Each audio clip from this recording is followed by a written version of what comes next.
담비 같은 방송 감에 오신 여러분을 환영합니다. 6번째 시간입니다. 이 시간은 타는 갈증에 마시는 바닷물, 정욕의 죄에 대하여 알아봅시다. 그런데 정욕은 우리가 특별히 말하지 않아도 일반적으로 가장 치명적인 죄로 인식되어 왔습니다. 정욕은 기독교 문화가 지속적으로 영향을 미쳐온 서구 사회에서도 부도덕의 대명사처럼 취급되어 왔고, 따라서 이 사람들은 이 욕망을 아주 매우 은밀하고 음성적으로 추구해 왔습니다. 그러나 문제는 현재입니다. 언제 그런 시대가 있어나는 듯 성이 거리와 광장에 당당히 활보하고 있으며 성애가 공공연한 볼거리이자 대중적인 즐길거리가 된 상황입니다. 수없이 쏟아나오는 이 매스미디어의 홍수 속에 절반 이상이 성적인 문구나 이미지가 결부되어 있습니다. 영화, 드라마, 광고, 아이돌 그룹 등 미디어 전반의 마케팅 전략을 보십시오. 이미 이것들은 우리 손 안에, 그리고 우리 아이들의 핸드폰 안에 가까이 와 있습니다. 피터 크리프트는 만약 성이 현대 사회에 제거된다면 우리 사회는 경제공황에 빠질 것이라며 정욕이 자본과 결탁하면서 더 기승을 부리고 있고 성은 이미 우리 삶의 중심에 자리 잡고 있는 현실을 진단했습니다. 그래서 이 사회에 피해가 되지 않는 이상 한 개인의 성욕과 성적 권리를 국가가 통제하고 간섭해서는 안 된다는 이 자유주의적 사고가 영상산업과 인터넷 기술의 발달을 통해 날개를 달고 널리 퍼지고 있습니다. 이러해 젊은 사람들은 이 로고스적 이성보다는 이 에로스적 감성을 더 중요시하게 되었습니다. 또한 너 자신을 알라라는 고대 이 스토아주의보다 너 자신을 즐기라고 하는 이 에피큐리시즘에 훨씬 더 큰 영향을 받고, 몸은 더 이상 제재받지 않는 당당한 주체로서 몸을 통해 감각의 해방과 욕망의 자유를 거침없이 표현하고 있습니다. 그래서 각종 다이어트와 이 성형수술을 통하여 성적으로 매력적인 몸을 만드는 일에 엄청난 관심을 쏟는 현대인들의 이 몸 집착 현상은 이제 거의 종교적인 광기와도 같습니다.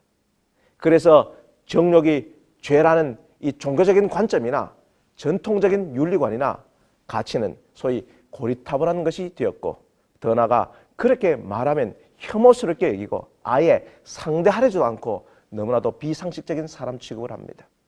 자, 이렇게 정욕의 죄를 규정짓기란 현대에 와서 아주 혼란스럽게 되었습니다.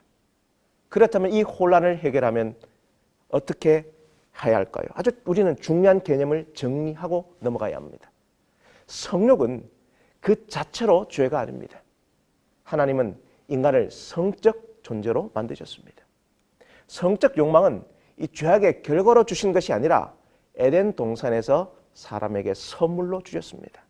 창세기 1장 27절을 원문으로 직역하면 하나님의 형상으로 사람을 창조하시되 그들을 남자와 여자로 창조하셨다라고 해서 번역합니다. 즉 문법적으로 앞에 사람은 단수이고 이것이 복수형인 그들로 바뀌면서 남자와 여자라는 성적으로 다른 두 존재가 등장하게 된 것입니다. 즉 구별된 두 존재가 조화를 이루며 살아가는 피조물이라는 사실입니다. 창조 질서는 삼위 하나님이 서로 협력하고 관계를 맺으며 존재하듯이 하나님의 형상대로 창조한 인간 역시 서로 관계를 맺으며 살도록 설계되었습니다. 그래서 성은 두 사람이 하나의 몸으로 결합되도록 설계된 활동이며 그 성적 결합을 통해 새로운 인류를 창조하도록 하나님이 설계하신 것입니다. 즉 성적 관계 속에는 사랑과 생명이라는 창조 질서가 포함되어 있는 것입니다. 그러므로 하나님이 설계한 성은 매우 창조적이고 신비한 기능을 지니고 있습니다. 성적으로 연합할 때 느끼는 그 경험은 이타 육체적 쾌락과는 차원이 다르게 아주 독특하고 신비롭습니다. 인격과 사랑과 신뢰가 동반한 성적 결합의 행위는 근본적으로 자신을 상대에게 전달하는 것으로 육체와 동시에 정신적, 영적 자아를 주고받는 것입니다. 그 과정에서 서로의 자아를 더 깊은 차원에서 알게 되고 친밀감은 깊어집니다. 결국 하나님은 이 친밀함 가운데서 전인적 하나됨을 이루도록 성을 고안하셨고 성을 통해 상대방뿐만 아니라 그것을 만드신 하나님도 알아갈 수 있는 것이므로 성과 성욕은 인간만이 받은 아주 독특한 선물이고 이 성내적 기능을 가지게 되는 것입니다. 그러나 오늘날 죄로 인하여 바른 관계의 성은 변질되었고 그래서 지금은 본래의 아름다운 성과 그 모델을 제대로 볼 수 없는 시대가 된 것이 바로 오늘 문제의 핵심입니다. 따라서 정욕은 성욕과는 다르게 이해해야 합니다. 일반적으로 통제할 수 없는 과도한 성적 욕망으로 정의되는 이 정욕은 왜곡된 성욕입니다. 이 정욕, 이 러스트라는 단어는 본래 사치, 탕진을 의미하는 라틴어 룩수리아에서 나왔는데 자신을 위해 상대의 육체와 감정을 허랑방탕하게 사용하는 성적인 욕망을 가리킵니다. 진정한 사랑과 육체적 정욕의 차이는 한마디로 사랑과 정욕은 모두 상대를 원한다는 점에서 공통점이 있지만 정욕에는 동반자 의식이 철저하게 결여되어 있습니다. 정욕은 그 대상을 비인간하고 그리고 몸은 함께하지만 결국 서로 안에 고독감만 남게 됩니다. 결국 인격보다는 성적인 욕구의 대상으로 도구화시키고 소유하려 하기 때문에 성교 행위에만 몰두하게 되고 그 욕구가 강렬해지면서 변태 성욕으로 발전하게 됩니다. 마치 이 니트로글리세린처럼 다이너마이트가 되어 인명을 대량으로 살상하는 데 사용되기도 하고 심근경색 완화제로 사용되어 심장을 치유하는 데 쓸 수도 있기 때문입니다. 그러므로 진정한 사랑과 육체적 정욕의 개념과 그 차이점을 우리 모두는 정확하게 알고 있어야만 합니다. 사랑이 상대에게 관심이 있다면 정욕은 짜릿한 욕구 충족에 더 관심이 있습니다. 사랑은 인격적 교감으로 따뜻해지지만 정욕은 외롭고 고독합니다. 사랑은 미래를 위해 때로는 절제하지만 정욕은 현재 감정과 만족에만 골몰합니다. 사랑은 잠자리를 나눈 사람과 또 다른 방식으로 함께 있기를 원하지만 정욕은 아침이 되면 남의 눈을 피해 남남이 됩니다. 자, 이제 사무엘하 11장 1절에서 5절을 좀 봅시다. 다윗은 전쟁 시즌에 나가지 않고 저녁 때에 침대에서 일어납니다. 왜냐하면 당연히 왕으로서 해야 할 일인 전쟁에 나가지 않은 그 죄책감을 지우기 위하여 현실 도피로 늦게까지 잠을 자게 된 것입니다. 모든 것을 잊어버리기 위하여 환상의 세계로 도피하기 위해서입니다. 심리학자들은 정욕의 죄에 빠지는 이 공통된 심리는 환상을 보는 것이라고 했습니다. 이 포르노 중독의 문제도 결국은 현실에 존재하지 않는 환상 속에서만 사랑을 찾고 살아가는 것입니다. 사단은 지금 우리의 현실을 직시하지 못하게 하고 자꾸만 환상을 보여줍니다. 그리고 그 환상으로 도피하게 만듭니다. 결국에 다윗은 잠에서 오는 환상에서 더 나아가 밧세바라고 하는 더 큰 환상을 찾게 됩니다.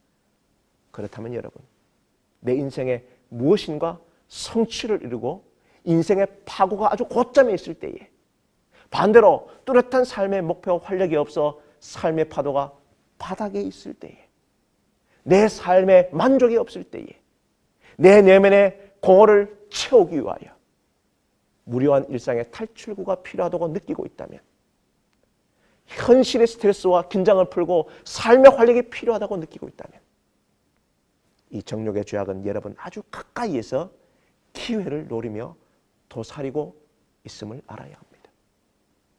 이 탐식의 죄가 잘못된 식습관과 식욕 관리가 축적되어 있다가 순간적으로 나오는 것처럼 정욕도 어느 날 갑자기 나오는 것이 아니라 삶의 습관의 기회를 노리며 도사리고 있다가 어느 날 결정적인 범죄의 모습으로 나타납니다. 그러므로 정욕은 육체의 죄인 동시에 영적인 죄인 것입니다. 왜냐하면 정욕은 육체에 속한 죄 같지만 근원적으로는 마음과 정신에서 말미암은 의지의 문제이기 때문입니다. 사람들이 이 정욕의 습관을 버리는데 아주 힘들어하는 이유도 내가 하나님 안에서 참된 기쁨을 찾고자 하는 의지가 부족하기 때문입니다. 그래서 정욕의 죄악은 다른 것보다 그 결과에 대해 아주 관대함이 없는 가장 치명적이고 파장이 크고 원상복귀가 힘든 값비싼 대가를 치르게 만드는 죄입니다.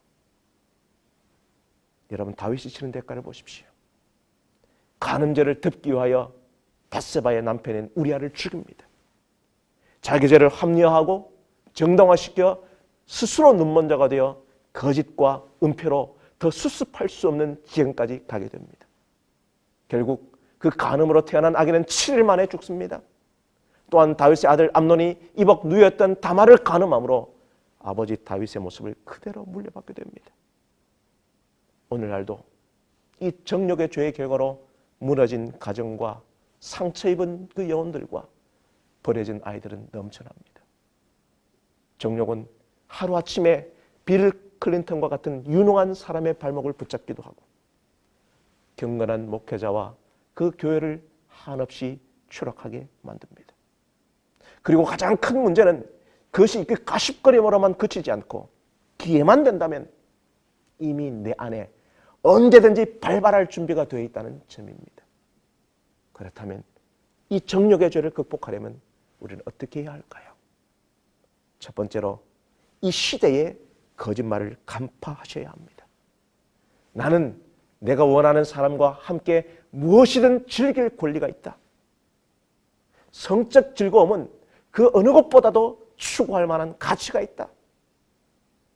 이 시대의 거짓 가치관을 정확하게 파악하시고 순간의 쾌락을 위하여 잃어버리는 것이 얼마나 더 큰지 깨달으시기를 바랍니다.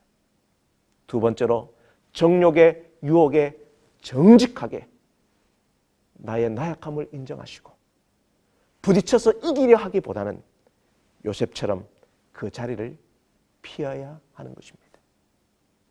세 번째로 내가 사랑해야 할 사람들을 적극적으로 사랑하십시오.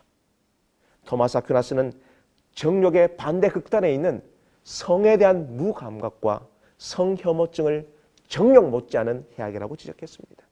즉 부부들은 하나님이 상대를 섬기고 누리도록 허락하신 성적 즐거움을 최대한 누릴 수 있도록 상호적으로 의식하고 노력해야 합니다. 고린도전서 7장에 있는 바울의 공고를 따라 남편과 아내가 각각 자기 몸을 배우자가 주관하도록 하라는 서로의 욕구를 존중한다면 마귀도 틈을 탈 기회를 결코 얻을 수 없을 것입니다.